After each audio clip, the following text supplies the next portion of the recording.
কুরআনুল কারীমে জানায় দিলেন, ইন্না ওয়ালিয়াল্লাহুল্লাযী নাযালাল কিতাবা ওয়া হুয়া ইয়াতাওয়াল্লাস সালিহিন।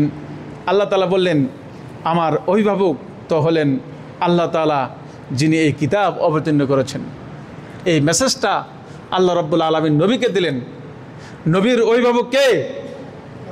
কথা বলো, নবীর অভিভাবক কে? আপনার আমার অভিভাবক কে? আল্লাহ। এই কথাটা আল্লাহ তাআলা বলে দিলেন। বস্তুত তিনিই হচ্ছেন মুসলমানদের জন্য সাহায্যকারী, সৎ কর্মশীল বান্দাদের জন্য সাহায্যকারী কে? আল্লাহ। গতকালের আগের দিন মনে খবরে দেখলাম, ইসরায়েল বাহিনীর মধ্যে ধরেছে আপনার হলো মৌমাছি না ভিমরুলের কামড়ে 12 থেকে 14 জন ইসরায়েল সৈন্য আহত হয়েছে এবং তারা হাসপাতালে রয়েছে। তাহলে বলা যেতে পারে অভিভাবক যে আল্লাহ, সেটা সেখানেই তার প্রমাণ, ঠিক কিনা বলুন? নমরুদকে আল্লাহ রাব্বুল আলামিন ঠেকাইছেন অসুস্থ মশা দিয়া, ঠিক কিনা?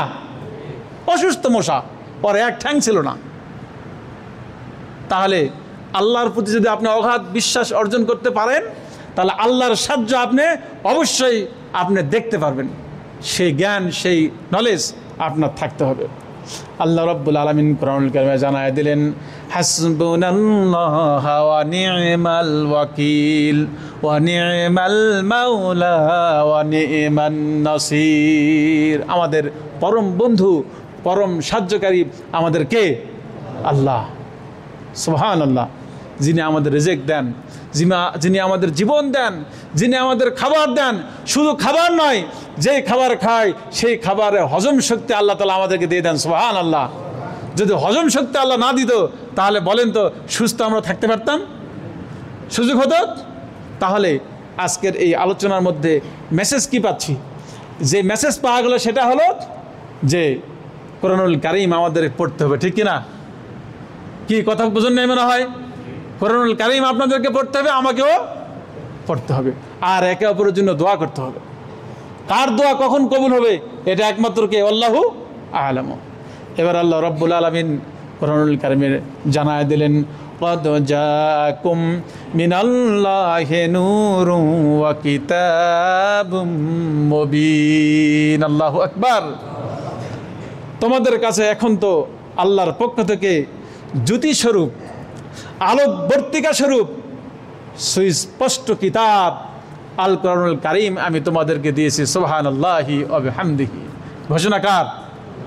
তাহলে আমাদের নূর, আমাদের জ্যোতি, আমাদের কিতাব কোনটি? কুরআনুল কারীম। এখন বলুন তো, এই কোরআনকে যদি আপনি চুমু খেতে না পারেন, এই কোরআনকে যদি আপনি তেলাওয়াত করতে না পারেন, তাহলে এই নূর, এই জ্যোতি আমার হৃদয়ে কি ঢুকবে? সম্ভাবনা আছে? নাই। সুতরাং এটা নেওয়ার ব্যবস্থা করবেন।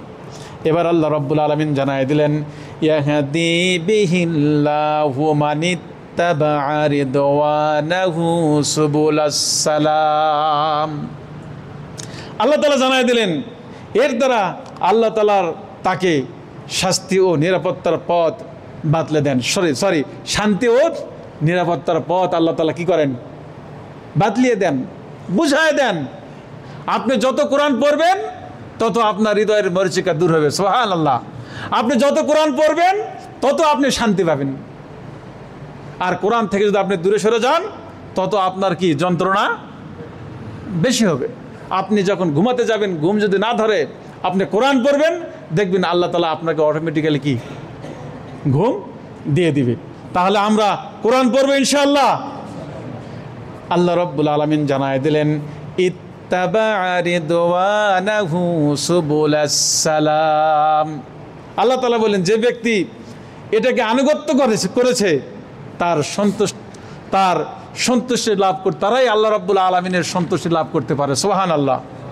আল্লাহ রাব্বুল আলামিন এবারে জানায় দিলেন, ইখরিজুহুম মিনাজ যুলুমাতি ইলান নূর বিইজনিহি ওয়া ইয়াহদিহিম ইলা সিরাতিম মুস্তাকিম।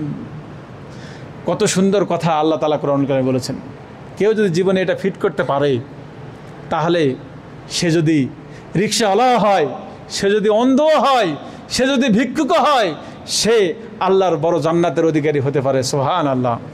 আল্লাহ তাআলা এখানে বলে দিলেন ইখরুজুহুম মিনাজ জুলুমাতি ইলান নূর, অতঃপর তিনি তার অনুমতিক্রমে তাদেরকে জাহালিয়াতের অন্ধকার থেকে ইমানের আলো দিকে বের করে নিয়ে যাবেন। সুবহানাল্লাহ। তাহলে অন্ধকার থেকে ইমানের আলোর দিকে নিয়ে যাবেন কে? এই কোরআন যদি কেউ মেনে চলে। আল্লাহ রাব্বুল আলামিন জানায় দিলেন ওয়ায়াহদিহিম ইলা সিরাতিম মুস্তাকিম, আর এভাবেই তাদেরকে তিনি সঠিক পথে পরিচালনা করবেন। অপরপক্ষে আল্লাহ রাব্বুল আলামিন সূরা আল ফাতিহার মধ্যে বললেন ইহদিনাস সিরাতাল মুস্তাকিম। আল্লাহু আকবার। তাহলে সঠিক পথ অবলম্বন করতে গেলে আপনাকে আমাকে কোরআনের রাস্তায় আসতে হবে।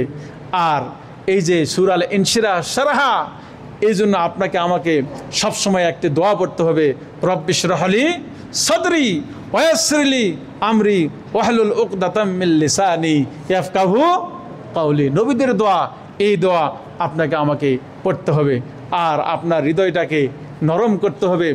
আর কোরআনুল কারীমের ভাষা, হাদিসের ভাষা মানুষকে কঠোরভাবে তোলার দরকার নাই, বরং সহজভাবে তুলে দাও।